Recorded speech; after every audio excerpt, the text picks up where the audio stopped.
Man, I haven't been able to do one of these Wednesday pods in quite some time. I'm actually excited. Haven't had a social media maneuver on a Wednesday with you guys. I don't know if we've done this all season. I'm gonna be honest with you. I mean, the podcast schedule has been really janky this year because it's just juggling a lot of different things, and really, it's just on me. I just got to be a better steward of my time, honestly. And you know what I've also done this year, and I guess as you get older, I can't speak for anybody else. As I've gotten older, I've valued sleep more. And I don't think that's a bad thing, actually. I think that's actually a good thing.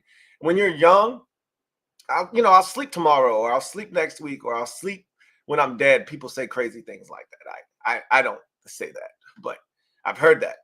A wise man once said, sleep is the cousin of death.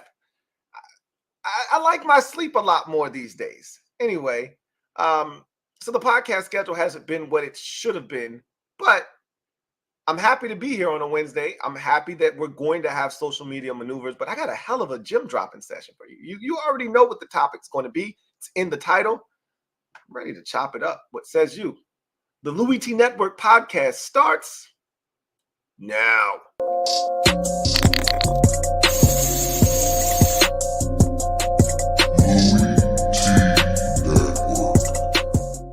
The Louie T Network is powered by MusicHead University. MusicHeads, classes in session. Turn me up. Enroll on YouTube now. Link is in the description.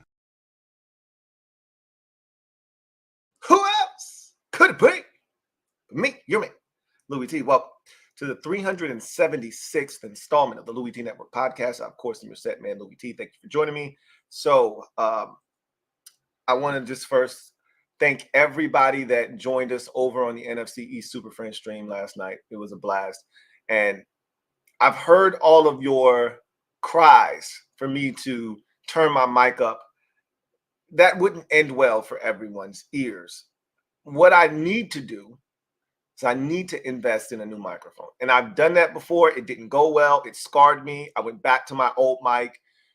I got to figure out, what path I want to go with the new microphone. And it probably won't happen until the off season. I don't want to make any changes. It's sort of like a owner not wanting to make a coaching change in season, even though it's inevitable. That's kind of where I am with the mic. Like, hey, just let this thing play out.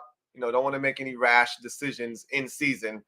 After the season's done, we get into the off season, I can make some changes. Then it's probably when I'll go and shop for a new mic. But that's nor here nor there.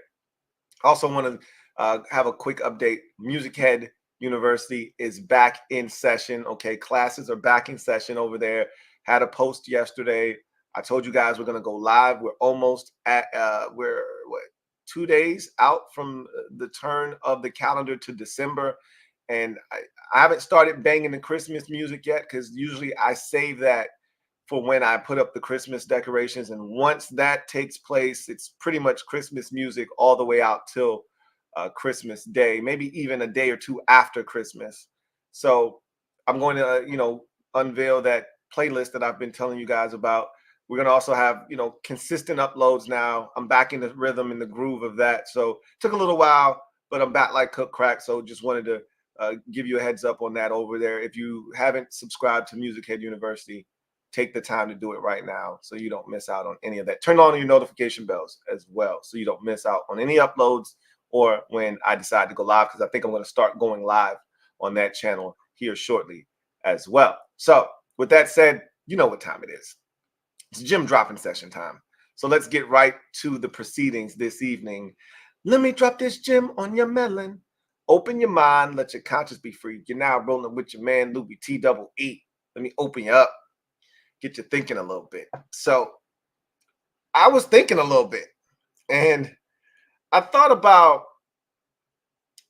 Aaron Rodgers, and in the spirit of him having his 21-day window opened up today, which was announced by head coach Robert Saleh earlier in the afternoon, I thought it was only fitting to entertain this question, because I think it's one I haven't heard anybody, and maybe someone's done this already and I just missed it. I'm not going to lie to you. I'm not heavy on the television programs and social media and all of that stuff. A lot of the stuff that I see, you guys send it to me. So um, this could have already come up, and this conversation could have already been debated, but I'm going to do it here anyway. Whose injury at the quarterback position, and we've seen a number of big injuries this season, but I think two in particular stand out above the rest. So, Cousins has been injured as well. That's really hurt the Vikings' chances of making something meaningful of their season. They've won some football games despite him being out, but he's not on the level of an Aaron Rodgers or a Joe Burrow. And so the question is simple, all right? But the answer isn't, okay? Which is why it's, I think, a great debate. Whose injury was most impactful this season? Aaron Rodgers, week 1 injury as Jets starting quarterback, or Joe Burrow's injury? What was that, week 11? Week 11's injury? I believe that was week 11. Burrow got hurt. Which injury more impactful? We've seen enough now. We have a large enough sample size to kind of compare and contrast the two situations. Seeing what the Jets defensively have been this season, seeing how many games they've been in and just had porous quarterback play. What do you think the ceiling was for them this season? I think a lot of us felt like if the offense was any good, we know the defense is, this is a Super Bowl caliber team. Conversely, with the Bengals, slow start, but they're almost immune to those. We've seen them start slow each of the last 3 years now, including this year. And the 2 previous years, Super Bowl appearance, AFC Championship game.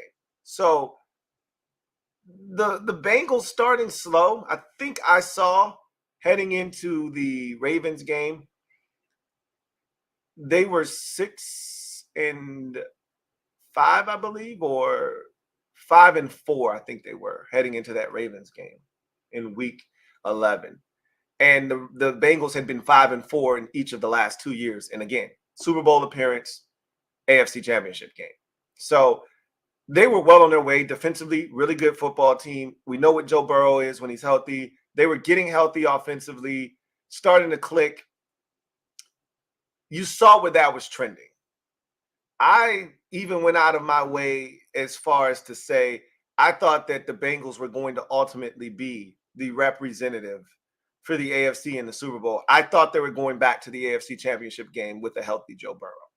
That's how impressed I was with some of what I had seen and what I know them to be with a healthy Joe Burrow. Defensively, they were playing well. They were starting to hit their stride offensively. Joe Mixon was having a resurgence. I just felt like it was trending in the right direction. They were starting to get production out of their tight end position. So I was high on Cincinnati until the Burrow injury. The Jets, interesting because we still don't know. Here's the thing. And again, we understand what it has been.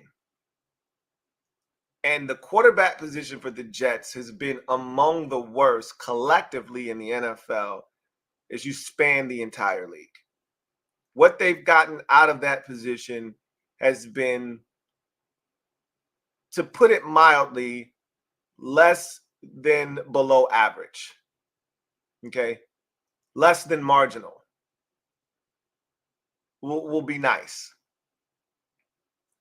There have been games this season that they could have either won quite easily or been more competitive in had they had better play at the most important position.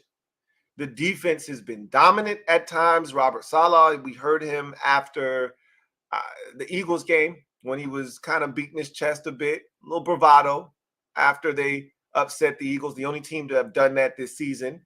And he pretty much said, this is what we've done to all the elite quarterbacks in the NFL this year that we faced, and we faced a brutal schedule. And he proceeded to list the quarterbacks. And, we've all seen the names. It's a pretty impressive list. If I may say so myself, I can't speak for anybody else, but the teams that are on that list and the teams that they've played against and what they've done against those teams can't be understated. Whether you're talking about Josh Allen, talking about Patrick Mahomes, talking about Jalen Hurts, talking about Justin Herbert. I mean, the list goes on and on. They've played well against these teams. Unfortunately, they haven't won all those games because their quarterback situation isn't ideal. If you insert a healthy Rodgers, one can assume, and again, I hate making these assumptions because we don't know what the offense would have looked like with Aaron Rodgers. You just assume it would have looked like an Aaron Rodgers-led offense, whatever that means, right? Obviously, it would have been better than whatever they were putting on the field with either Tim Boyle or Zach Wilson. We can all make that assumption. But how good would it have looked? They weren't the cleanest nor the sharpest in the offseason, in the preseason, in training camp. There were still kinks that would have had to have been worked out. That's not to say that it wouldn't have happened, but how quickly would it have happened? And would they have been as good as we anticipated? I think the answer is yes. And I think they're having seen the struggles of Buffalo this year, and, the Dolphins are good, but they haven't beaten anybody really. And so you're still kind of wondering, are they any good? Are they good enough to compete with the upper echelon teams, the Baltimores, the Kansas Cities, et cetera, in that conference? Knowing what we know about that conference as a whole right now and looking at the landscape of the AFC and seeing that the Chiefs are struggling offensively, and maybe they figure it out. Normally they figure things out. But knowing that the Chiefs are struggling offensively, really good defensively, however, knowing that the Ravens, they're good on pretty much in every facet of the game, but I don't know if they're great in any single one. Maybe defensively right now they're playing high-level football, but they haven't won in the postseason when it matters most. We can say the same thing about Aaron Rodgers, honestly, right? Hasn't gotten it done. He's gotten teams to big-time regular season records, gets to the championship game, and can't advance past that portion of the playoff schedule. So it's hard to say what the Jets would have done, but having seen them play this season, having seen how dominant their defense has been and how close they've been despite having some of the worst quarterback play in football, you gotta say that with Aaron Rodgers, this is probably the best team or one of the best teams in the AFC, if not in the NFL right now. Could they be a one-loss team? That's a stretch. I think they would have lost some games regardless. Could they have been a two-loss team? Yeah, you're damn right they could have. Why not? Right? More likely than not, no worse than 3 losses is what you have to assume with the way they've been playing defense. So there's an argument to be made on both sides because of what Burrow has represented the last 2 years when healthy. And, this is becoming a thing with Burrow now. He's had 4 NFL seasons. 2 of them have ended in season-ending injuries. Now, one was to the knee and the other has, his wrist. And so it's a little bit different. It's not like it's both been knee injuries, but still, 2 out of 4, that's not a great percentage. You're at 50% now in terms of whether Joe Burrow is going to finish the season or not. We've made a lot about Lamar Jackson not finishing the final game of the season in each of the last 3 years for the Ravens, the last 2 in particular where he's missed significant time towards the end of the season. But Burrow has a smaller sample size, but he hasn't finished but 2 of his NFL seasons in 4 chances. So that's something that I guess we have to start really paying attention to. However, the 2 seasons that he's finished, his team has advanced at least to the AFC Championship game. No worse than the AFC Championship game once advancing to the Super Bowl. So that's a pretty damn impressive hit rate, if I may say so myself. Essentially, what that means is if Burrow finishes the season, they go to the championship game. That's the bare minimum for Cincinnati. Meanwhile, with the Jets and Aaron Rodgers, you don't really know how it's going to turn out. You can assume with the way the defense has been playing this season, with Aaron Rodgers' track record of being a high-level quarterback in this league, one of the best we've ever seen, and the weapons that they surrounded him with. I mean, they really did a hell of a job building that roster. Let's be honest. They put a lot of talent around Aaron Rodgers, and they pushed all their chips to the center of the table, which makes it painful to watch what happened to the Jets this season. And what's also painful is them not wanting to give up on this year. Like, it's over, dude. Let it go. You know, the fact that they even opened up the 21-day window, again, they're doing all of this hoping that they could steal a victory here or there. They're not winning any more games until Aaron Rodgers, you know, potentially comes back in weeks, 16? By then your season's done. By then you're 4-10 at that point. There's no reason to bring him back. I don't see any benefit in him coming back and getting game reps in meaningless games at the end of a season in which you ruptured your Achilles tendon. You want to be able to say, hey, I was the first player to come back in the same season in which I ruptured my Achilles tendon. Go right ahead, knock yourself out. But if that's what the aim is, if that's the goal, I don't really understand why you would want to risk him potentially hurting himself again and then being in the same predicament next season, right? Like, just give it up. It didn't happen the way you wanted it to. That said, it's a tough decision. I myself, because I'm a guy that's pretty practical, I like going with the known commodity a lot of times. And Burrow hasn't let me down yet when he's finished the season. And I already told you how I felt like they were trending before his injury. I fully expected them to win that game in Baltimore, and they were well on their way to doing that. Had he stayed healthy that night, they were going to win that game. Mixon was running well. They had no answers for Burrow. He started really hot and sharp in that game. And minus T. Higgins, they still looked like they were poised to go into Baltimore and win and really start to put pressure on the Ravens in that AFC North division. Obviously, Burrow gets injured, and, you know, the rest is history. I truly believed, had he stayed healthy, they were going to be in the AFC Championship game. Against whom? I don't know. But they would have been my favorites to make it to the Super Bowl out of the AFC. Now, with a healthy Aaron Rodgers, I think you got to assume the Jets would have been an AFC Super Bowl contending team. I'm pretty sure that the Vegas odds reflect that prior to the season getting underway. And after seeing how the defense has performed this season, you'd be remiss to think that they wouldn't have been in a position to compete at a very high level this season, knowing that that defense has been damn near elite, despite having what we would call a severe what's the word I'm looking for here? They have liability, a severe liability at the quarterback position. That's the word I was looking for. A liability. Not just any liability, a severe one. Man, the argument is there for Aaron Rodgers is the answer.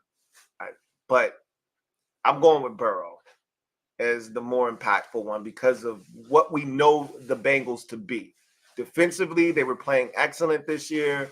You add in the quarterback, you know what the Bengals have been when Burrow is healthy. It's hard for me to imagine them not getting it done.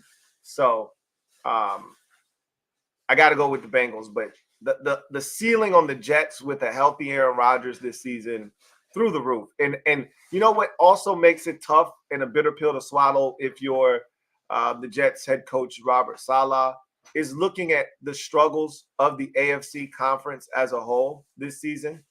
Looking at how the Bills have struggled this year and how the Chiefs are struggling on offense. And, if Jacksonville and Miami are the teams that you're really competing with, I mean, teams like the Steelers are among the best in the AFC. They can't score, right? Looking at the AFC landscape and knowing that if you had Aaron Rodgers with the kind of defense that you're capable of playing, what you would be able to do, that is brutal to think about.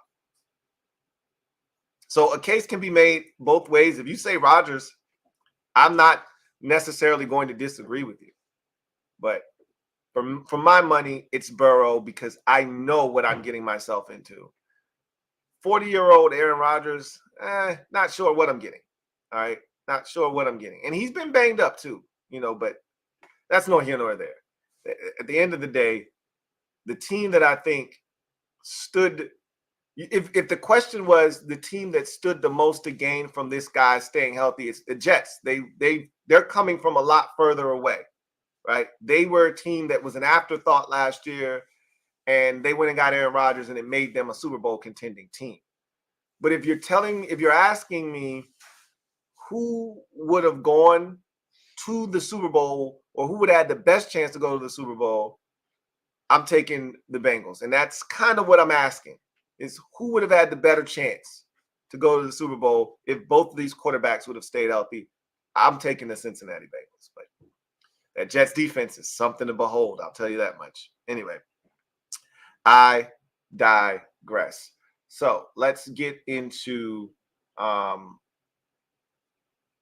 our next segment of the show, social media maneuvers. I'm a midday marauder. Y'all know what it is.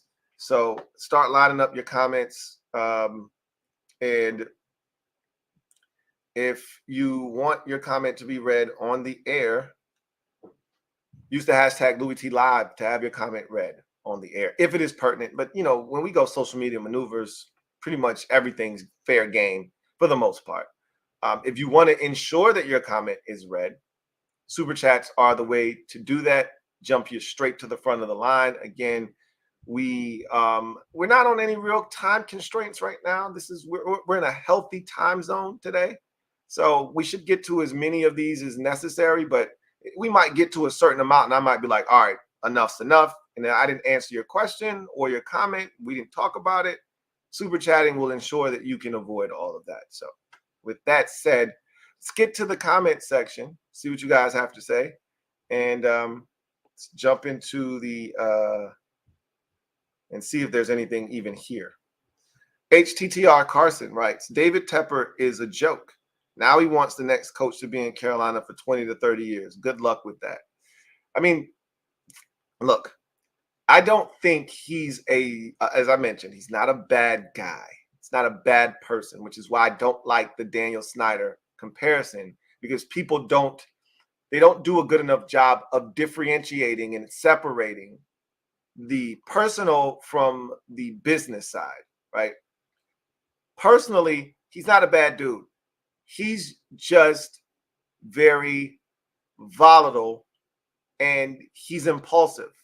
And those are a recipe for disaster when you're in a business where it usually takes patience to have success. You've got to be able to hire people that you trust and let them do their job. He hasn't done that to this point. And when you're too meddlesome as an owner in the NFL, usually it backfires, and this is the end result. So right now, he's struggling, but he wants to find the right guy. He doesn't want to keep firing coaches. He thought he found the right guy in Matt Rule. That's why he went out and put the full court press on him. And I thought Matt Rule was going to turn things around. I like the combination of Matt Rule and Joe Brady in Carolina initially when it was done. And a lot of us did like that. I wasn't alone. It didn't work. Everywhere Matt Rule had been, obviously it was all college-based, but he had been in the NFL before as well. It wasn't like he was foreign to the NFL and what it took to get it done. But all of his real success had come in college. And after seeing how he performed in the NFL and watching him at Nebraska now, it's clear that he's a college coach. He's a collegiate coach. He's better at leading young men, not grown adult men, right? He's better at rearing and getting through to a younger crowd, right? His stick and his spiel and his demeanor is perfect for the college game. And it didn't work out. And Joe Brady wasn't ready to be an NFL offensive coordinator yet. And that experience may benefit him in Buffalo right now, right? Because he's had the failures of being in the NFL as the singular play caller. It didn't work. He wasn't prepared. There were things he didn't do well. Teddy Bridgewater came out and said Joe Brady didn't even have third down offense and 2-minute and red zone packages. They didn't do those situational things, right? So he clearly wasn't prepared. Maybe he's better now that he's in Buffalo and he's had that experience and that failure, and he's cleaned up some of the things that were deficiencies. So at the end of the day, I said all of that to say this. Just because he's failed twice doesn't mean he still doesn't want to be a good owner and find a guy and just leave him alone and let him do his job. His problem is he capable of finding a guy and leaving him alone and letting him do his job for 20 years?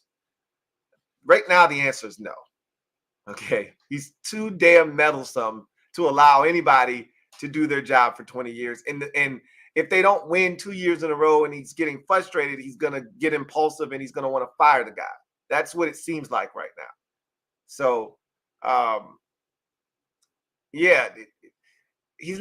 wouldn't call him a joke. I would just say it's going to be tough to be a Panthers fan if this dude doesn't see what he's doing and try to take actionable steps to correct some of the behavior that has landed them in the position that they're in right now. Normally, when you're talking about a billionaire who really doesn't have to answer to anybody, it's hard to get through to guys like that. So we'll see what happens. Got a super chat. Reedy Davis, thank you for the super chat. Greatly appreciate you. Thank you for being a member of the MOBB, who writes, Lou, question. Do you think the guy will play to win or they just have quit? I don't know who you're referring to. It seems real luckish. You got to be more specific. You know that. So you don't have to super chat it, but you do have to leave it in the comment section. Who are you referring to? Because it sounds real luckish, and I'm not going to go there because you know what that could lead to. And I haven't seen Luck in a very long time, but that doesn't mean he's not still out on the prowl. So you know what that means. Anyway, got a comment here from Raiders Lifer 45, who writes, what do you mean the Jets have a lot of talent? Look, before the season, look, everything is easy to see now in hindsight. Okay, well, let me finish reading your comment first. Lazard was benched. Dalvin Cook / Cobb are old and ineffective. They have 3 O-line starters out. They barely use Ruckert. It's mainly been Hall and Wilson. Now, understand that with Aaron Rodgers, it would have been a lot different. Allen Lazard is better with Aaron Rodgers. That's part of the reason. I mocked the Jets for giving Allen Lazard a 4-year, $40 million deal or whatever it was. I'm like, he's not worth that kind of money. And you just did that to appease Aaron Rodgers. And the irony was he got hurt and Lazard went in the tank. With Aaron Rodgers, Allen Lazard is a much more valuable football player, period, right? Same with Randall Cobb. They just have a synergy. Same with Allen Lazard. They've been playing together for so long. It's the exact same system they had in Green Bay. So they could alter things on the fly. And so Allen Lazard would have been of much better use to the Jets with a healthy Aaron Rodgers. Same with Randall Cobb. Now, Cobb is old as dirt, and he always gets hurt. And so you knew only a matter of time before he has a hamstring or he has a strained calf or something like that that would have kept him out 4 to 6 weeks. But when he was in the lineup, you know Rodgers is looking for him, and they have a synergy where Rodgers just looks at him. They know what kind of coverage it is. This is what they're going to do. So trust me, the offense would have been a lot better with Aaron Rodgers. Some of these pieces, I'll take it even a step further. They didn't even use Mecole Hardman, right? With a healthy Aaron Rodgers, Cobb leaves the lineup. I guarantee you Mecole Hardman's in there and he's playing well, and they don't trade him. But trust me, before the season started, you looked at that roster and all the things that they had done, and you say, man, they've put a good roster around Aaron Rodgers. They're really talented. Let's see what they do. When they signed Dalvin Cook, I said, I don't know why Dalvin Cook came here. If Brees Hall is healthy, and at the time they still had Michael Carter. Now they've released Michael Carter since then, right? But at the time they had Michael Carter. They drafted Israel Abakanda, and they still had, Brees Hall coming off of injury. I'm like, I don't know why he signed here thinking he was going to jump everybody in line and go straight to being the bell cow. I didn't understand why I did that. I think he saw Aaron Rodgers and all the moves they had made, and he got sucked into chasing a ring, and he didn't think about, damn, am I actually going to play here? And it wasn't until Brees Hall came back and he started looking like Brees Hall from rookie season and picked right up where he left off that he realized, oh shit, I'm not going to play. I went out too late, right? But it doesn't change the fact that Dalvin Cook's talented, right? There's a lot of talent on that team. So, and look, the offensive line, injuries happen. Those things happen. At the end of the day, you can't – what we know was when the season started, that team looked ready to go. Obviously, the NFL season is a war of attrition. It's not a sprint, but rather a marathon, and it's who can last the longest. You're going to endure injuries. Do you have the depth? Do you have the players that can help you circumvent some of those injuries? With a healthy Aaron Rodgers, I'd like to think that Allen Lazard plays better. Randall Cobb plays better.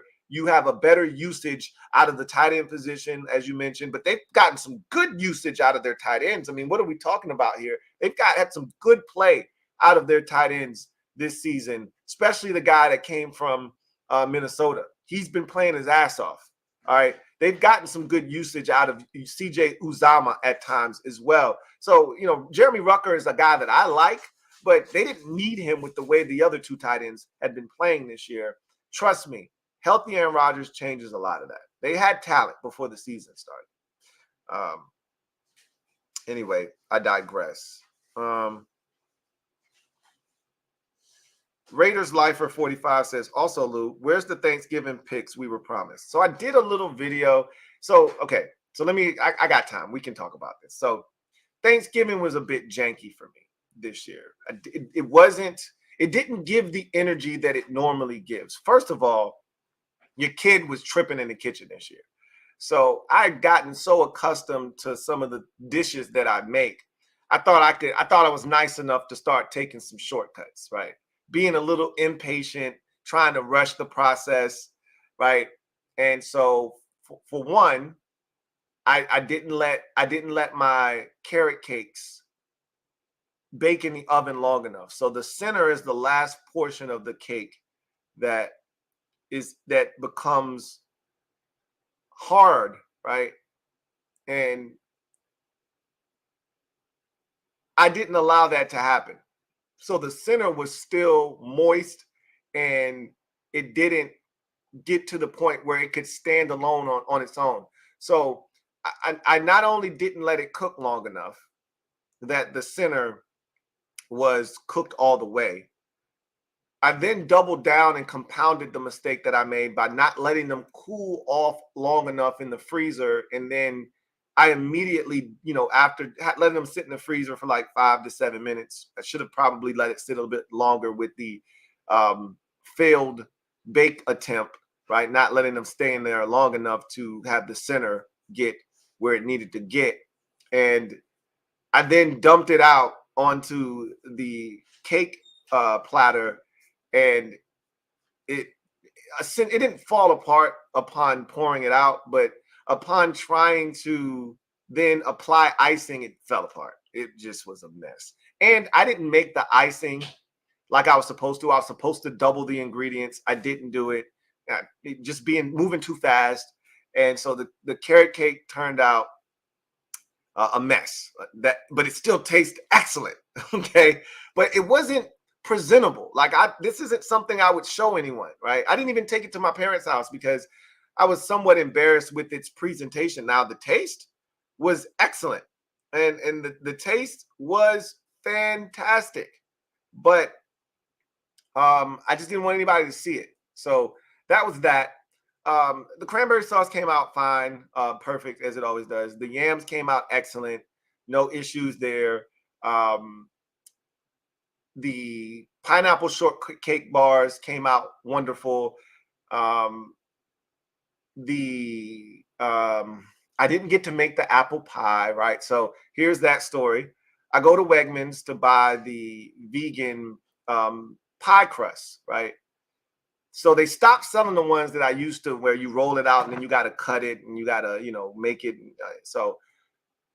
But they sell another kind that is already placed in the pan and whatnot. You just got to put your filling in there and then put a layer over the top and et cetera, et cetera.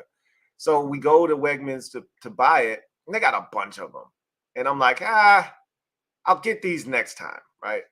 Kind of spent a little bit more money in Wegmans than I wanted to at the time. So I'm like, I'm one of those types of people. I get price shock, right? Sticker shock. We would talk about this all the time in consumer classes, where you don't want your consumers to get sticker shock. Well, I don't get sticker shock from seeing the price of something.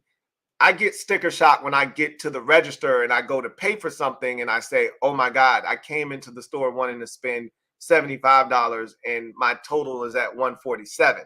That's when I start to lose my shit. And I can kind of calculate that in my mind. I'm big at trying to predict how much the stuff in my cart is going to cost.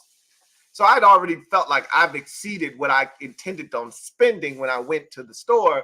So I was like, I'll come back and get this tomorrow, right? There's plenty of it. It was a ton of them left.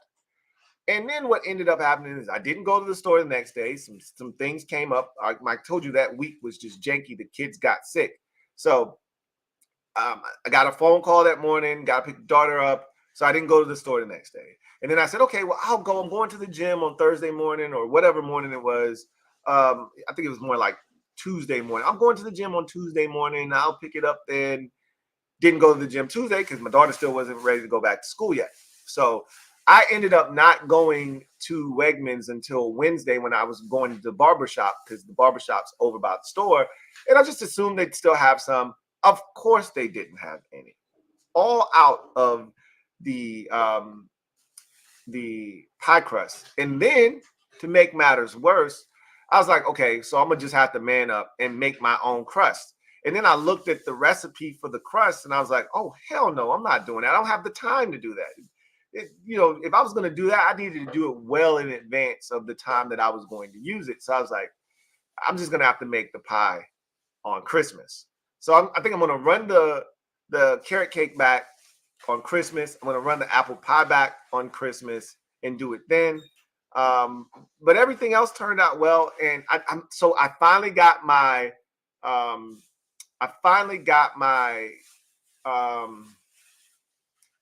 my cornbread to come out. Mwah! The cornbread was the most delicious that I've ever made it. So I got that recipe down to a science now. After years and years, I think I failed the last 4 years. It got to the point with my cornbread that it had been so bad that people didn't even give my cornbread a chance this year. I was begging people to try it. Come on, just taste a piece. I swear it tastes, because normally when it's bad, I'll tell them, don't touch it, or I'll just throw it away, right? And that was the 2 years previous to last year. Last year, it was edible. It just still didn't give the vibes and the energy that I was looking for. And so I think the previous 3 years scarred everyone to the point where I'm begging people to try. I'm telling you, the cornbread is really good. I ate the first slice because nobody else was going to try it. And I was shocked. I didn't think it was going to turn out that well because I tried some ridiculous recipe and it worked. And so I got my, I think it was my mom to try it. My mom will try anything. She's Mikey, right? She'll eat anything. So my mom tried it and she's like, it's good, right? So I'm like, look, I just got the stamp of approval from mom. Everybody should try it. Still nobody ate it. So I basically have eaten most of and my daughter tried it too. She was like, Dad, it actually turned out really well. I'm like, thank you. But my daughter, she's like my mom as well. She'll eat anything. She'll try anything at least once, in terms of eating.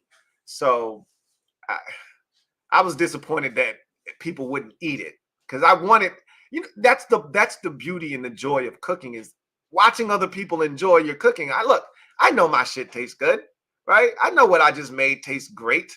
I made it, But it's watching other people enjoy eating it is what really makes it the enjoyable experience. It makes all of that slaving in the kitchen worth it.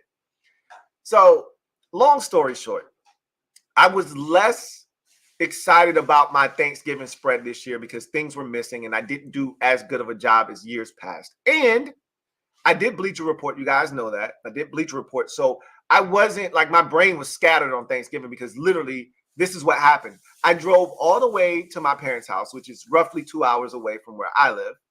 I ate Thanksgiving dinner with them. I watched the first 3/4 of the Lions-Packers game with them. And then I got back into my car, me and my wife did, and we drove back home another 2 hours so that I could be in front of my camera at home in my office for the Bleacher Report because the Wi-Fi wasn't stable enough for me, at least, for the Bleacher Report show. So I needed to be back home where I could trust what I was doing. And so my brain was all over the place. I never really got a chance. Remember I told you guys on Friday or was it Saturday? It was Saturday when I did the video that I felt like a fugitive because I was on the run. Thanksgiving was part of that. I was, going back and forth. So I said all of that to say I didn't take the pictures that I meant. I did do a video, and I think I'll upload that at some point. But it's not like that. Even that video isn't satisfying to me. I didn't do a good job. I rushed it. I told you guys in that video, oh, I'm going to show you my desserts. I never showed the desserts. I never did a video of the desserts. So that's why you haven't seen it. But you know what? I promised you that I would show you. I did take a video because I did think of you guys. It's just not what I expected. It's not what I wanted it to be. But I'll upload it. Don't worry. I told you I'd show you, and I'm going to show you. Okay? No worries. I just wanted to explain myself before you saw the spread because it's not the normal spread. Anyway, Bills fan 98 says that Eagles game was brutal to watch, but it goes to show how good we could be if we got Josh a real head coach and offensive system. The Eagles game was brutal to watch, not because it wasn't a good product on the part of the Bills, nor the Eagles. It was a great product that both teams put on the field. The issue was the same thing that's been the issue all season long with Buffalo, which is why I said, even though Ken Dorsey was a part of the problem, I'm not saying that Ken Dorsey didn't need to be relieved of his duties, but it felt scapegoatish because I could make the case that the defense has been the bigger issue this season and not the offense. And what have we seen since Dorsey's departure? Yeah, the offense has come to life. They've scored north of 30 points each of the last 2 weeks with him out of the mix, with Joe Brady as the play caller. But guess what? The defense in the most critical situations in the second half of that game, in particular, the fourth quarter and into overtime, couldn't get a stop to save their life. Let them get into field goal range for a 59-yarder. Let them walk it down the field after the offense scored a field goal to start off overtime. They couldn't stop them. They gave up a 3rd and long touchdown in the back of the end zone to Olamide Zaccheaus. They were awful defensively when they needed them the most, just like all season long. They came up small in the biggest spots defensively, and that's been my issue, and that's why I wasn't necessarily the biggest fan of the Ken Dorsey firing, is that you're essentially trying to blame the struggles of the team on one guy when you, as the play caller, the head coach, defensively isn't getting the job done. And so that's the issue. You still can't get pressure on the quarterback. That's the main issue. You still can't get to the quarterback. That's your biggest problem. Josh Allen was outstanding in that game, though. Niners fan writes, I see what you mean about Chase. He's not a blue chipper right now. I couldn't even find him in the Seattle game. He didn't register a stat. Charles Cross put him to sleep. Oh, you're going to see more of that. You're going to see way more of that. Chase Young is an average pass rusher. He's great against the run, though. I'm not going to sit here and tell you that Chase Young is a useless football player. He's Jadeveon Clowney. We didn't want to admit it. People brought that up after that 1.5 sack season prior to the injury. We didn't want to hear it. We dismissed it. And the more we watched, the more it became apparent. And then that forced me to go back and try to track down pre-draft statistics, combine numbers that I value, because I think you can really look and see what a pass rusher is going to be by certain statistics. And he didn't run certain drills at all leading up to the draft, the ones that matter the most, right? The one that shows the quick twitch, the ability to bend and turn the corner, start and stop, explosiveness. He didn't run the 3-cone, which is a huge drill for the pass rushers, because that number is massive, because it tells you a lot about what you're going to get. And he didn't run it, and I think he didn't run it for a reason, because it wasn't going to be very good. And what you realize with Chase Young very quickly when you watch him is he doesn't have a move Rolodex. He uses the same moves over and over again. The only move that really works for him is when he gets the tackle to open up and then he goes inside. He doesn't do that enough, by the way, but that's his best move. He doesn't have any explosiveness, so he's not great as a speed rusher. He doesn't use his hands well enough, which is a big problem, because when he does use his hands, he wins a lot of the time. Like the one sack that he got against, who'd you guys play the week after Jacksonville? I can't even remember who you guys beat up. Tampa Bay. He got a sack again. He knocked the tackle's hands down and got to the quarterback, but he doesn't do that enough, right? He wants to bull rush all the time. So he is limited in what he can provide as a pass rusher. He's a name. It feels good. That's why a lot of people, you gave Chase Young away. Okay, we'll see about that. It's going to almost feel like we stole when it's all said and done. We got a 3rd-round compensatory pick for a guy that is a basic pass rusher. And I'm not here to knock the guy because he's no longer in Washington. I was saying this shit when he was in Washington. Like, that's why we didn't want to pay him. Like, he's having a good season. He was in Washington at least. But again, that's by our standards. When you look at him and compare him to Nick Bosa and somebody, then you're like, oh man, this guy's basic as hell. We didn't have shit. So when you don't have nothing and you're comparing him to Casey Toohill and James Smith-Williams, he looks like he's off the charts. But in reality, he's basic. He's not Danielle Hunter. He's not Khalil Mack. He's not TJ Watt. He's not Nick Bosa. All right, he's not any of these guys. He's not Myles Garrett. He's Jadeveon Clowney. He'll never have I won't say never, because he could get double-digit sacks this year, especially playing on the defensive line that he's playing on right now. He already came to your team with 6 sacks or so in the season. He's probably up to 8 or 8.5. He'll probably get to 10.5, 11 this year. But he'll never be a consistent double-digit sack getter in this league, because he's not good enough. And that's okay. It's not okay to be the number 2 overall pick, however, and be Jadeveon Clowney. But if he were a 3rd-round pick, he'd be really good. The same thing we could say for, Max Crosby. He's outperformed his draft status. And if Cleveland Farrell was drafted in the 3rd round where Max Crosby was, and Max Crosby was drafted where Cleveland Farrell was, the Raiders fans would have been happy with how that went down. But the problem was they were drafted in reverse order. And so, oh my God, you drafted a bust. Well, you still got a guy, right? We can't say that. We don't have another guy, right? But you do. You got Nick Bosa. So you're going to be fine. But I tried to warn you. I'm glad you're starting to see it. But don't be disappointed, because he does serve a purpose. He's going to stop the run. And he'll clean up some of the messes that Bosa and some of these other guys that you have on that talented defensive front cause. He'll clean some of that stuff up too. And he'll bat the ball down. He's very smart. He sees screens and things of that nature. He serves a purpose. Trust me. You're just not going to get what you thought you were going to get. I can tell you right now, we're going to feel damn good about that compensatory 3rd-round pick that we got. A lot of people, you gave Chase Young away. I beg to differ, but salute. We'll see what happens at the end of the season. We'll see what Niners fans are saying. Like I said, when we traded him, hey, no need in keeping your receipt, because you ain't getting this damn pick back. Thanks.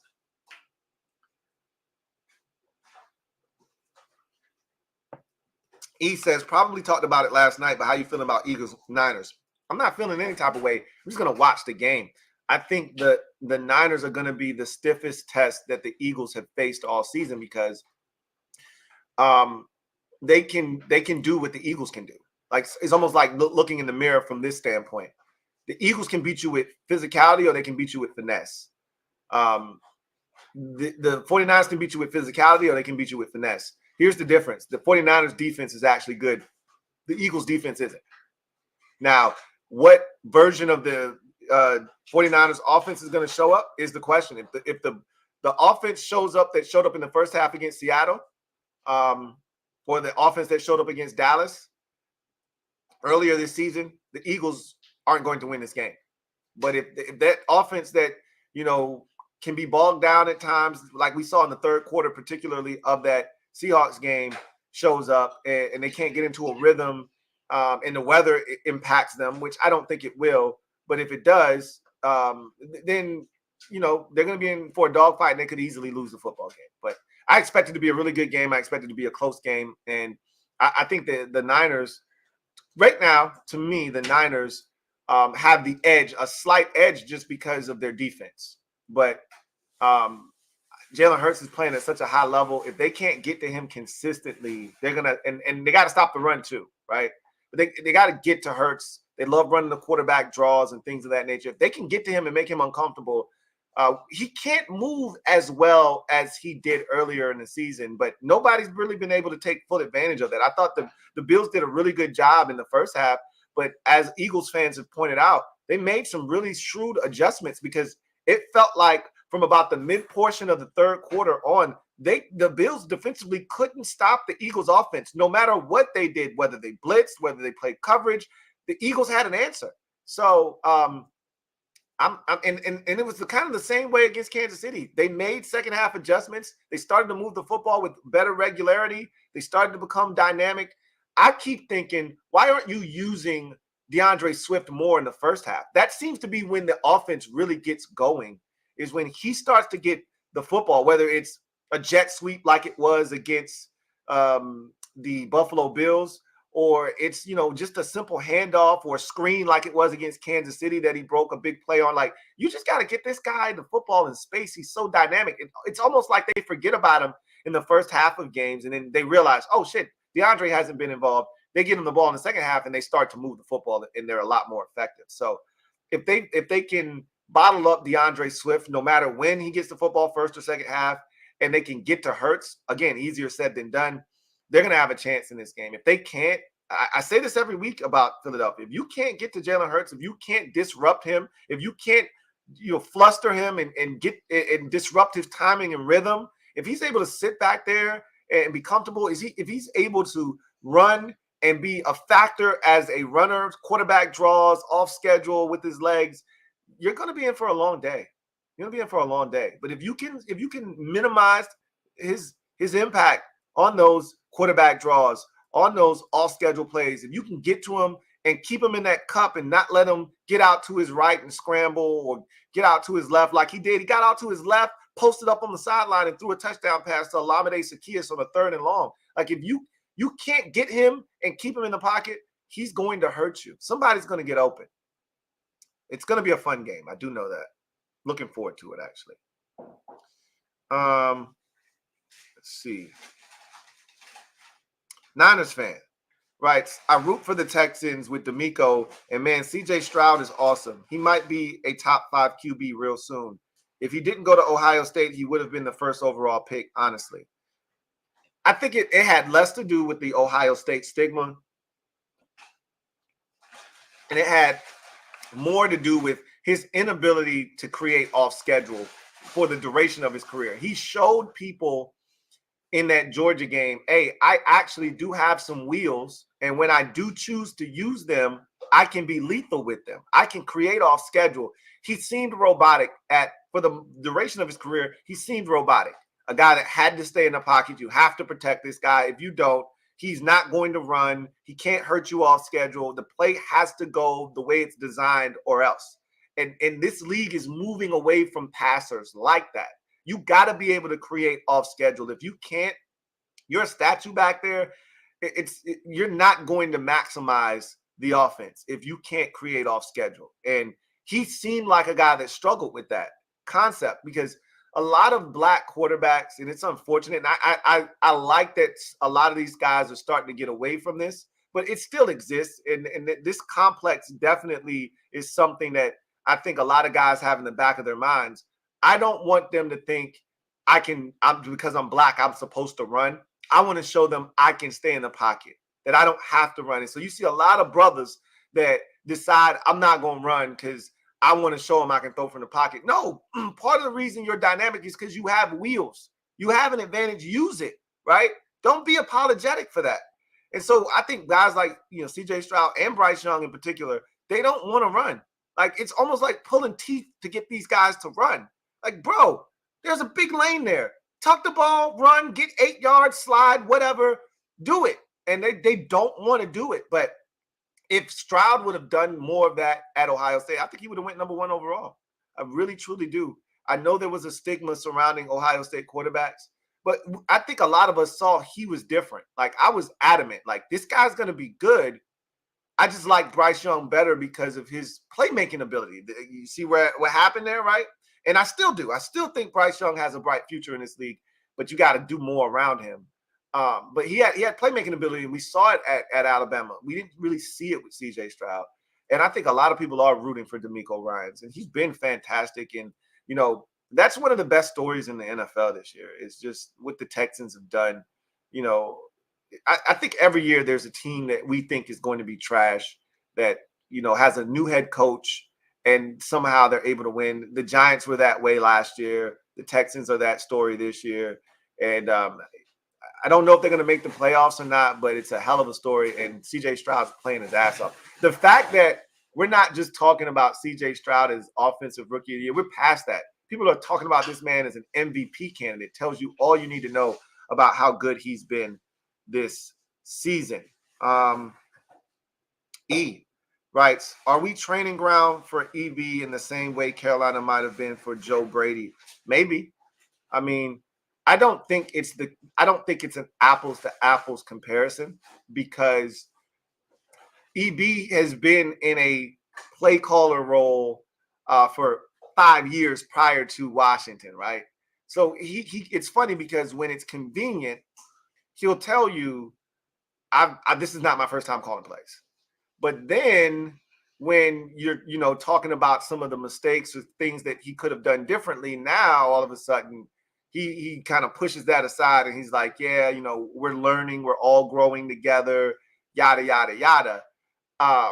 Joe Brady, for all intents and purposes, his only opportunity to call plays came in college by himself. He was with Sean Payton in New Orleans, and so he got to kind of see what real play calling looks like up close and personal. But his first time running the show, and he even had help then, was at LSU in Joe Burrow's historic season in 2019. But his first real exposure to NFL play calling was in Carolina, and it didn't go well, right? He was conducting himself as if he was still in college. So it's different because EB's been exposed to an NFL program. He knows what a practice is supposed to look like. He knows what a game week is supposed to look like. He knows how to put together a game plan. Joe Brady didn't know how to do those things at an NFL level. So I think from an experience standpoint, maybe they're similar, but I just think this is who EB is, right? I think 3rd and 1 gun, 4th and 1 gun is who he is. Like, I don't think that's going to change with more experience. That's who he is. He's going to tell you, we just got to execute better. He's not going to change what he does. So for me, and this is the beauty of sports in general, is beauty's in the eye of the beholder. I have a preference. You have a preference. We could talk to another person. They have a preference. And all of our preferences could be different.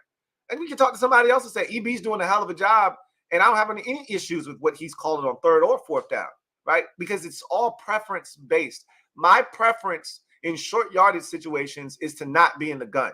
And if that's what I want, I need to go find me a Shanahan disciple, or I need to go get me a Ben Johnson, right? That's what I need to do, okay? If I don't want to be in the gun on 3rd or 4th down and 1, that's what I need to do.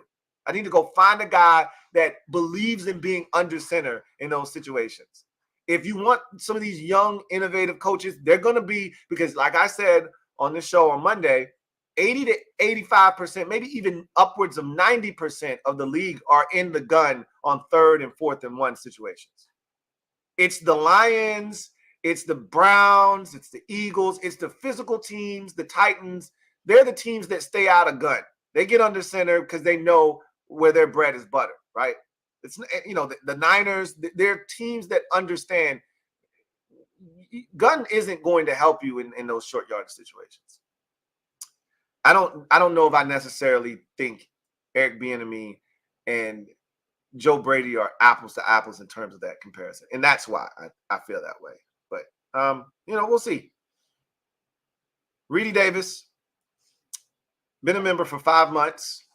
Who writes, think Commanders will play to win final games or go through the motions? They're going to play to win the games. I mean, I've always said this. The NFL is the one sport you can't tank. You can tank in baseball. You can tank in basketball because you can control the outcome because these guys have guaranteed contracts. So they don't give a shit if they don't play well. If they can get cut, guess what? They're still on the hook to be paid, you know, $45 million. They don't give a shit, right? Basketball players, look, you can do whatever you want. You still got to pay me my $60 million, bro. Right? The minute they sign their name on the dotted line, every single cent in that contract has to be paid to that player. So it's different in those sports. Football is the only sport. You're not guaranteed nothing. Okay? There's only 10% of your roster that's making real money anyway. That's making life-changing money. I mean, guys are making good money for the average American citizen, but in their profession, they're not making top dollar. And so guys have to go out and put good film out there because you can't afford to go out here and play poorly because your next job might not be with the team that you're currently with. And if they go on and they turn on the tape and your effort is trash, they're just going to go to the next guy. So it's impossible to get 53 guys on the same page to try to not win in the NFL, right? Because even in basketball, you can take a good player and you can say, hey, man, we're not going to play you any minutes. We're going to play this young guy and give him an opportunity. And that's their way of saying, hey, we're trying to lose, right? And there's a significant drop-off in talent and effort and all of that stuff. That next guy might come in and play hard, but he's just not as good as the guy that they sat down on the bench. In the NFL, you sit a guy down, right, which is not going to happen. You can't sit a guy that's perfectly fine, healthy, that's a starter, that's playing well, and say, hey, we got to play this young guy. That just doesn't happen in the NFL. That's number one. But number two, even if you tried to do that, let's say it's a guy that's playing, you know, solid, but you can move on from him, right? And you bench him. And you put in another guy. That next guy's going to come in and bust his ass. This is his opportunity, right? So there may not be a drop-off. Washington's going to play to win. They don't give a shit. The players on the team don't care about draft position. That's not their problem. You spend all week long game planning, trying to win. You're not putting all this effort in vain. Nobody wants to lose. So you best believe they're trying to go out and win on Sunday. And they're going to try to win some games. And I think they're going to win 2 more games this season. I really do. Red Ball Manders. Thank you for the super chat. Greatly appreciate you. Thank you for being a member, or thank you for the super chat, Red Ball Manders. Mr. Pink, thank you for the super chat. Greatly appreciate you. Thank you for being a member of the MOBB. My guy, Mr. Pink, thank you for being the newest member, I should say, of the MOBB. James Johnson, thank you for the super chat. Greatly appreciate you. Thank you for being a member of the MOBB, who writes, Lou, tell my man Patrick P. we found our guy, and you aren't just being biased when you defend him. You're speaking facts. Hashtag NHO. The hell up, Pat. I'm not going to chastise anybody for not believing in Sam. All right. Everybody's entitled to their opinion.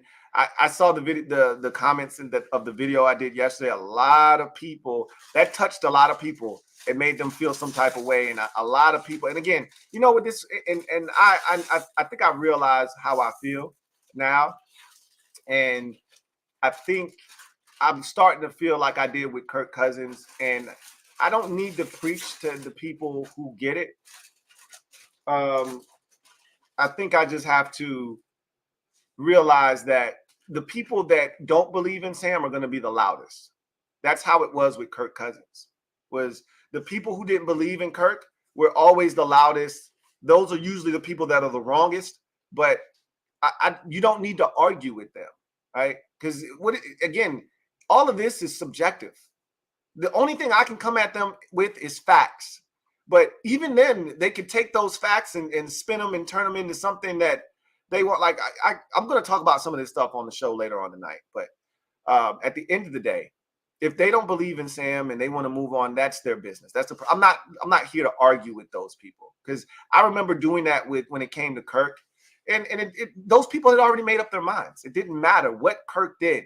Kirk was one of the best in the league in end of game situations, and you go look at Kirk Cousins' track record and what he's done at the end of ball games. He's one of the best since fill in the blank year, and he's got the most come from behind victories or the most game-winning drives since fill in the blank, right? It's not Patrick Mahomes, it's not Aaron Rodgers, it's not Matthew Stafford, it's Kirk Cousins, but yet he can't get it done in the clutch. That's the narrative, and people aren't going to change.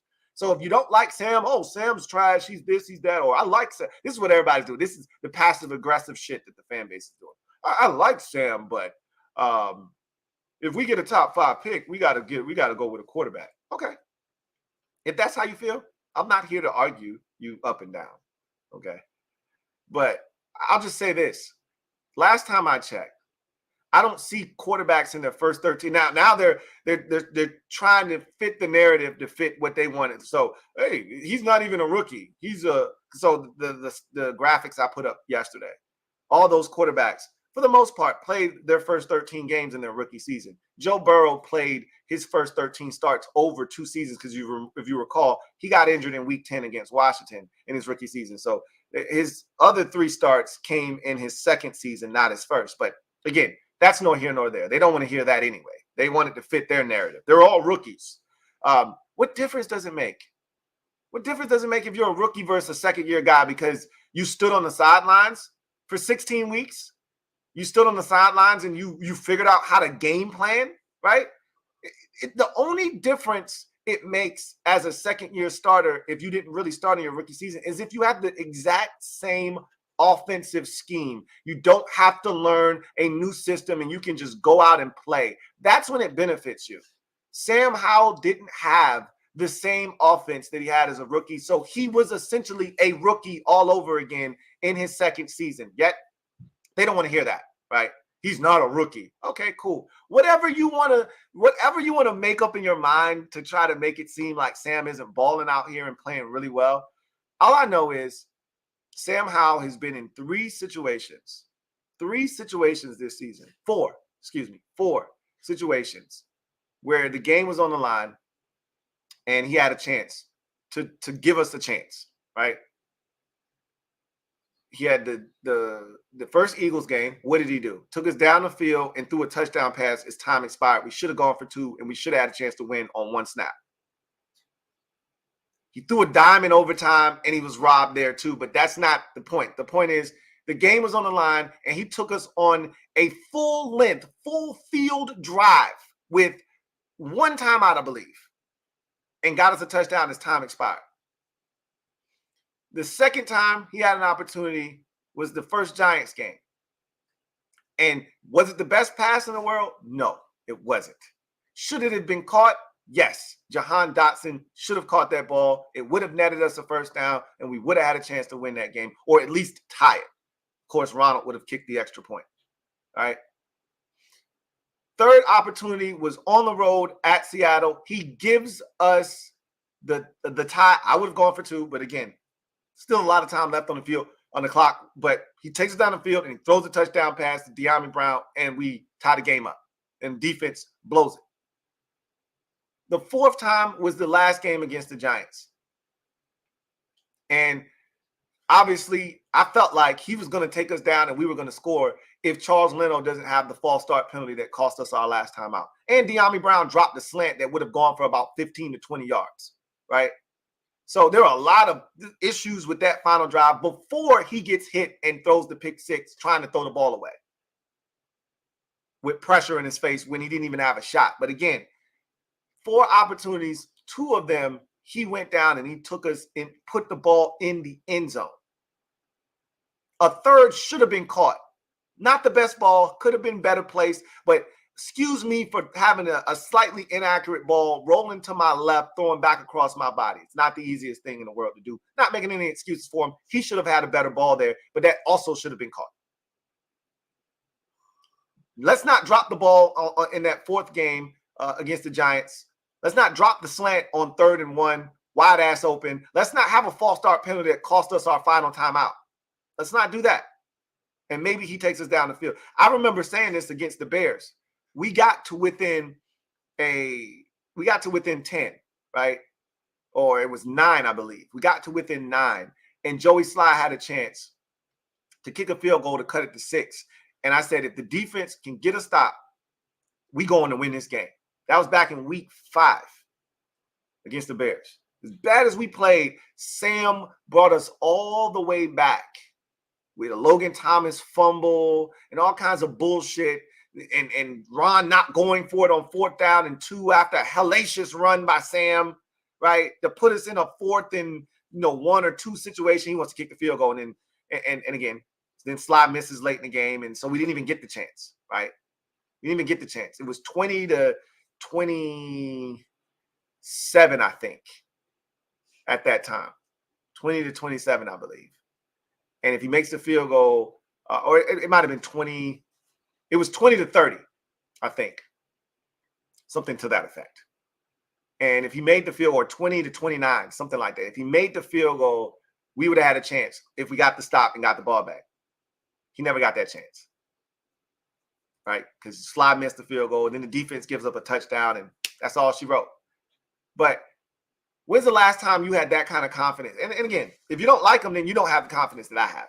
But in every situation where when we have the ball at the end of a game, I think we're going to get it done because we got a quarterback that can get it done. But again, beauty's in the eye of the beholder. And I'm not going to argue with those who don't think he's the guy. We'll just see what the next GM decides to do. Because that's what it ultimately boils down to is, does the next GM, does this ownership group believe? And you know what? I don't even want them to force Sam on the next GM. I want them to go out, and that's what I think they're ultimately going to do. I don't think they're going to force Sam on the next group. I think they're literally going to go out and they're going to hire a GM, the guy that they believe in, and they're going to give that guy autonomy to do whatever he wants with this roster, and that includes Sam, and that's the way it should be. And if this next guy doesn't believe in Sam, and we have the 4th pick in the draft, and he wants to spend it on a quarterback, so be it. I'm not going to push back. I won't love it. If it's not Caleb Williams, I won't love it. But look, at the end of the day, I'm going to ride with whatever this new GM does because I'm going to give him every opportunity to succeed here as a fan. I'm not going to be like some of these fans who, as soon as Josh Harris gets here, there's a list of demands, and if he doesn't meet every single one of them, he stinks. He's a terrible owner, and they're ready to go after him. That's not me. I'm trying to help this thing get turned around. So the last thing I care about is the name or the jerseys or any of that shit. Get us a new stadium, all right, and get us some people in here that can make the smart decisions to help turn the product on the field around, and then we can worry about all the ancillary shit, the name, the way we look, and all that shit later. Let's win some football games. I think Sam Howell is your quickest path to doing that. Continuing to roll with Sam and building around him, to me, is the fastest path. Not just because he's been here. He's going to be in a new offense again. But because he's already played football now. He's got that experience. He's gone through the growing pains, right? So there will be no built-in excuses this next season when he's got another coordinator, 3rd in as many years. There'll be no more built-in excuses. The excuses are less about him being in a new system, and that's a part of it. But it's just more about he's just got to play football. He's just got to see NFL defenses, see the complexity, see the speed, understand what they're trying to do to him. He's learning. Every single snap he takes, he's learning. So that part will be taken care of. Anyway, we'll talk more about it later on tonight. Barry Curtis Jr., thank you for the super chat. Greatly appreciate you. Thank you for being a member of the MOBB, who writes, I fear we may be a couple years away roster-wise, maybe a tough few years. It could be or it could not be. That's the beauty of having $90 million worth of cap space, nearly $90 million of cap space, 5 picks in the first 3 rounds, and a bevy of opportunities to upgrade this roster immediately. We'll see. This next GM may come in here and say, I'm not looking to spend a whole hell of a lot of money. I'm just going to come in here. I'll make a couple of little small moves, little tweaks to the roster here and there. really going to focus in on the draft, not really too concerned with, going out and getting big money free agents, which I'm not opposed to, because if you don't think you're ready to win, big money free agents aren't what you should be spending on. That's when you're close and you think you're a piece or two away. That's when the 49ers can go out and spend on Javon Hargrave because they think they're close to winning, right? You don't go out and spend on a high-priced item and you don't have, again, that's kind of the analogy I made with the Route 66 jeans, but you got on a Gucci belt. Like, what are we doing here? And you got Everlast sneakers on. Like, wait a minute. What are we doing right now? I used to always laugh at people who would go get these $250 Jordans, right? They would spend all this money on these Jordans, and they were dope. I'm not going to sit here in front. I mean, they were fly. But that colorway, you have absolutely nothing to match it. So they would just go get a white tee and some kind of fitted hat, and that was the fit. And I'm like, yeah, that's trash. I'm good. Because you can't match anything with that. But you got these dope sneakers, though. You got this big-time free agent acquisition. That's cool, but if the rest of the roster ain't ready to win, what you spending that money for? You know what I'm saying? So we'll see. It could be faster than you think. It could be exactly what you think. I just know I'm excited about the future. I do know that. All right, so let's go ahead and get to garbage time. Let me see where we at. I might be able to take a couple more comments. I think I could take 2 or 3 more maybe. Let me get to John right quick. What's up, John Roberts, who writes, "Hey Lou, I'm a Panthers fan, and while we need a better situation for Bryce, he's just way too short. He can't make big throws in the pocket and isn't fast enough to constantly extend plays." So, no, he's been short all his life, and this hasn't been a big issue for him. Even at Alabama, where the defensive linemen he was playing against, the offensive linemen that were protecting him, they were all 6'5", 6'6". This isn't the first time his size has been brought up, and it wasn't an issue in college. Here's the problem. In college, his offensive line most weeks was better than the opposition's D-line. So the issue wasn't there. He's playing behind arguably a top 3 worst offensive line in football right now. Arguably, the Giants, the Commanders, the Panthers, to me, are probably the 3 worst offensive lines in football right now. And I may be leaving out 1 or 2 teams that aren't very good up front right now either. But the Panthers are in that mix. And what they're doing on the interior right now is a joke. And what you have to understand when you have a short quarterback, Drew Brees, he's the poster child for this. You have to make sure you fortify guard to guard. Those 3 guys inside have to be as stout as humanly possible, because when you have a shorter quarterback, you have to keep the integrity of the pocket.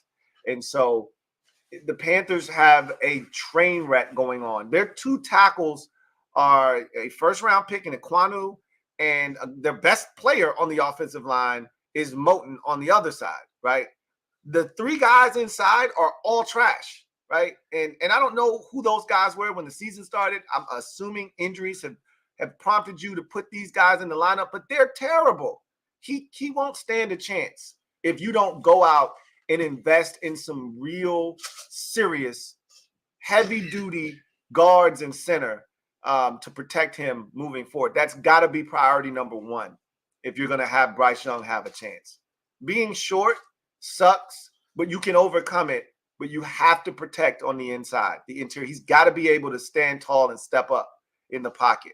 He's too short to have pressure in his face. Okay. And I don't know if he's too slow. He's not dynamic as an athlete. I'll say that, but he's more than capable of moving. His problem is he's just reluctant to, and I brought it up earlier. Him and CJ Stroud are reluctant to run for whatever reason. And Bryce has always been somewhat reluctant to run, even if you go back to his Alabama days. But his last year at Bama, he had no choice. They just didn't have the talent, right? He didn't have a choice. So he had to run, right? But it's going to be an interesting situation. Anyway, I digress. Niners fan writes, what do you think will happen to Zach Wilson? Is he even going to get another job as a backup? He's the second overall pick, so he definitely gets another shot, right? Yeah, he'll get another opportunity. I mean, his tenure hasn't been any worse than that of Sam Darnold's, and Sam Darnold got another opportunity.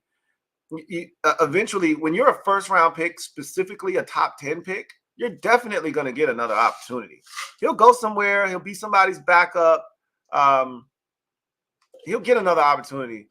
If he's a good dude, and he ends up being a nice guy in the locker room, somebody that, has learned from his mistakes and can mentor another young quarterback, he'll be around for 7-10 years, right? It just depends on what your attitude is. If you turn out to be a really good guy in the locker room and you don't have to play, so nobody gets to figure out that you really haven't improved as a player, like Darnold had to play in Carolina and he played well. That extended his shelf life. But if you turn into Carson Wentz and everywhere you go, you stink, you're going to be out of the league, right? You just need to go somewhere where you can sit behind, and you got to swallow your pride, put your ego aside, and be willing to be a backup. And then you got to hope you don't have to play, right? And then maybe 3-4 years after not playing and then learning and maybe you're better off because of it. And then you play well when they see you, and now you got a 15-year career. That's what he's got to hope. He'll never be a starter again. He won't be a team's day one starter. He may ultimately end up starting because he was somebody's backup and there was an injury. But he won't be anybody's, hey, we went into the season as Zach Wilson being our number one guy. I don't see that another one of those situations arising for him, at least not right now. But he'll get another opportunity somewhere as a backup. Absolutely. Comasel Brown writes, I truly believe in building the lines through the draft, but I say don't draft any position rounds 1 through 3, any other positions rounds 1 through 3, unless they are a can't pass up guy. We got the cap money for linebacker, corner, safety, etc. Again, I don't know how fast, how expedited of a process this is going to be. I'm not even looking to, at any of that stuff right now. My biggest concern is GM, and then, the coach, and then we go from there, right? Then we start figuring out where does the guys that we have still on the roster kind of fit into the equation. You won't know until we start to see who's hired, because you can see the scheme that's being run. You can see, philosophical beliefs. Okay, I can tell you right now, this player isn't going to fit into this scheme. Right? We'll see. So much left to be determined. And we're so far away right now. Even though it feels like we're getting close to the end of the season, we're still so far away from when these decisions are going to ultimately be made. We're still in November, even though barely, but we won't know anything about the GM position possibly until mid to late January at the earliest, if I had to guess. And then, I would assume they're not going to hire a head coach until they've hired a GM. So, you won't know your head coach until a week, maybe, or 2 after they hire a GM. So anyway, I digress. Viscount will take us to our final segment of the show. Thank you for being a member for 26 months.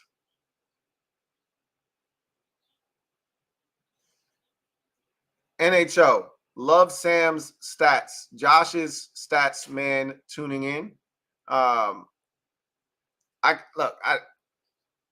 Obviously, from what I've gathered from listening to people talk, from people who would follow Josh Harris's career in other sports, seen his ownership style, he is big on analytics. He's big on the numbers. He's big on being open-minded to, which is why he brought in, Shin, right?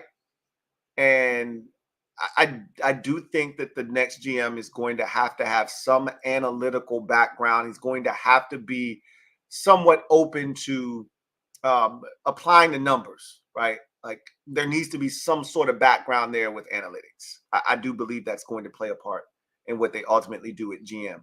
And then I do believe that head coach similarly is going to have that kind of belief too, right? when to go for it, again, and that's why they got Shin, right? That's why they brought him in to kind of help with facilitate some of those things, to look at, certain aspects of, roster building and things. I mean, obviously we've seen Shin's impact. He was a huge part of why they moved not only Tez, but Chase Young as well, right? So I do think that when it's all said and done, Josh is a big analytics guy, and I do think the numbers are going to weigh heavy in some of the decision-making process, not just with, the players on the roster, but also in determining who the next GM and potentially the next head coach will be as well. Viscount, thank you for the super chat. Greatly appreciate you. Thank you for being a member of the MOBB, who writes, comparing Sam, who sat for a year, to 3 immediate starters, is that fair? Yeah, I truly believe so, because people keep making a big deal out of coming in immediately and starting. It's to me, it's no different than a redshirt freshman versus a redshirt freshman versus a true freshman. If neither one of them played, what difference does it make? One just got here, and so he's a little bit younger. He just came from high school. If you didn't play and you haven't adjusted and adapted to the speed of the game, you don't know what you don't know. What difference does it make if you're a first-year starter right out of the gate or you sat for a year? Sitting for a year helps. And Sam has already debunked this narrative, because he said sitting for a year helped with little things like, preparing for a week and things of that nature. That's cool. That stuff matters, but that's just not going to help you on Sunday, right? When you're on the field and they're showing you a blitz and then they drop into cover 2 and you were expecting blitz and you throw it right to a cover 2 trapping corner. Like, that's just not going to help you that you were set all last season if you're playing in a new scheme. And Sam already said, it's cool that I was here last year, and he said it would have helped me more if Scott Turner essentially was the play caller again, because now I would have an advantage. Now I could have gone into the offseason not learning a new scheme, but rather, adapting to NFL defenses and really getting comfortable with my, receivers and getting on the same page with them, instead of me having to now learn a whole new language, a whole new playbook, having to figure out where everybody is, and still, because you didn't play last year, right? Still having to figure out how NFL defenses work. That's why he's making the mistakes he's making. Not because he sat for a year. That doesn't matter. You didn't play. That matters. Playing matters. I can't stress this enough. People who keep saying, well, you're comparing them to 3 immediate starters. Those guys didn't play, and neither did Sam. Doesn't matter that Sam sat for a year. You don't play, you don't get on the job training. Everything else, to me, is, I won't say it's irrelevant, but it's ancillary. The learning how to weight train and how to take care of your body. You're not even playing. You're just watching guys and how they go about taking care of their body, how they go about taking notes in the film room, how they go about their process of, preparing for an upcoming opponent. You get to see all that. That's great. I'm glad you're seeing that. How does that apply to you playing on Sunday against Bill Belichick's defense? The only way you're going to know is if you play. So, yeah, I do think it's fair, personally. The only way it would not have been fair is if Sam came back this year with Scott Turner as his play caller. Okay, that's different. Because now, like Patrick Mahomes, like somebody said, well, if you're going to do it this way, you got to compare him to Mahomes, Hurts, and Brock Purdy. Because those are the guys that really didn't start in their first season, which Brock Purdy did start in his rookie season. And Hurts did start 4 games or so in his rookie season, which to me is not apples to apples. But all of those guys, except for Hurts, he's the one outlier, but his offensive line was ready for him to come in and just be able to play behind it, right? That's not what Sam had at his disposal. But still, Hurts is the one guy that you can say, all right, he had a different play caller. His first year as a true starter in year 2, right? A different play caller. Mahomes came back in his second year. Andy Reid was there. He was able to just hit the ground running. Brock Purdy, same offensive scheme his second year. And again, Brock had like 7 starts under his belt, including the playoffs from his rookie season. So that, to me, like, that's a faulty argument, right? But again, people are going to make up stuff that they want to make up so that so the narrative doesn't fit. And that's cool. That's why I said I'm done arguing with people, because I'm having the Kirk Cousins debate all over again. And I don't feel like doing that. You know what I'm saying? So anyway, I digress. Let's get to our final segment of the show. And of course, that's garbage time. So Thursday night football. Seahawks at the Cowboys. Really don't think this is a fair fight. We were talking about this on the NFC East Super Friends stream last night, and how this will be one of the first opportunities in a while since really the Eagles have been the only team that they've played with a winning record. The Cowboys have had a lot of bad teams on the schedule this year, and that's not their fault, right? They can only play who is put in front of them. But other than the Eagles, who they played in week 10, I believe it was. They played the Giants. They played the Panthers. They played the Rams. And they played the Commanders. I mean, if you can't get fat off of that schedule, then we can't have a discussion. So they haven't played a lot of teams with winning records. And then when they have, it hasn't gone well for them, obviously. 49ers in particular, and then the Eagles game. So this is an opportunity against a team that's technically above 500 at 6-5, but Seattle isn't very good. All right, they're marginal at best right now, and they should put boot firmly to ass in this game and destroy them. And they've been really good at the Cowboys at home, so I expect them to take care of business in this game. They'll probably be looking for respect now that they've technically beat a team that was over 500 when they played them. But I don't think many of us who've been watching see Seattle as a team that garners you respect for beating them up, right? They want respect. They're going to have to beat the Eagles the following week at home. And so we'll see what happens. I expect Dallas. This is what typically happens with Dallas. They start slow in these games. So I expect them to start somewhat slow. Let Seattle hang around for maybe a quarter and a half. And then right before halftime, they're going to start to pick it up, which is what they did against the Commanders. It's what they did against the Panthers. Unless Geno is making mistakes early and it can get out of control like it did against the Rams, where they were up, 30 whatever to 3 at halftime. If you don't turn it over, you don't make any mistakes, and you just play solid football, you'll hang in till right around halftime, which is what the Panthers did, which is what the Commanders did. And they'll run away in the second half from Seattle. And I think they're going to win the game comfortably. This feels like 33 to 19-ish, 33 to 16. This is the type of game it feels like to me. I expect them to do what they've been doing at home, and that's be very impressive, win going away, continue to play well against inferior teams. And then the real test will come the following week. That's kind of how I see this going. We'll see if that's what actually happens. But that's my guess. That's my prediction for Thursday Night Football. What's yours? Leave it down in the comment section. Like to see what you have to say. Obviously, we'll be live at the game's conclusion, and we'll see what happens.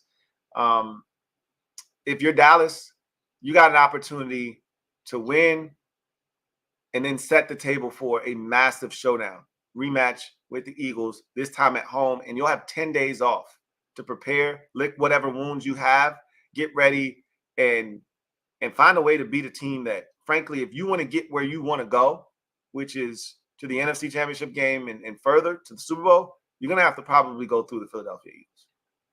So we'll see what happens. But that's my prediction. Cowboys win comfortably 33-16, we'll call it, over the Seattle Seahawks on Thursday Night Football. That's going to do it for me, your man Louie T, here on this 376th installment of the Louie T Network podcast. I thank each and every single one of you for joining me. The hope, and this has been a clean week on the podcast, so I'm hoping for an entire clean sweep of a clean week on the pod, meaning that I'm able to get a Friday podcast off. That's always been the bugaboo this season. So the hope is to come in, get a Friday pod off, and be able to do my money picks of the week and everything else. Thursday night leftovers, all that good jazz. That's the hope. One can only dream, right?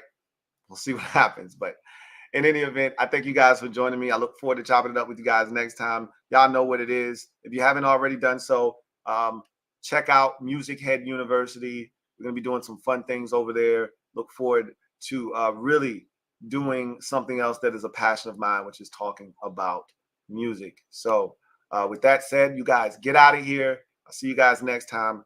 God bless and good night.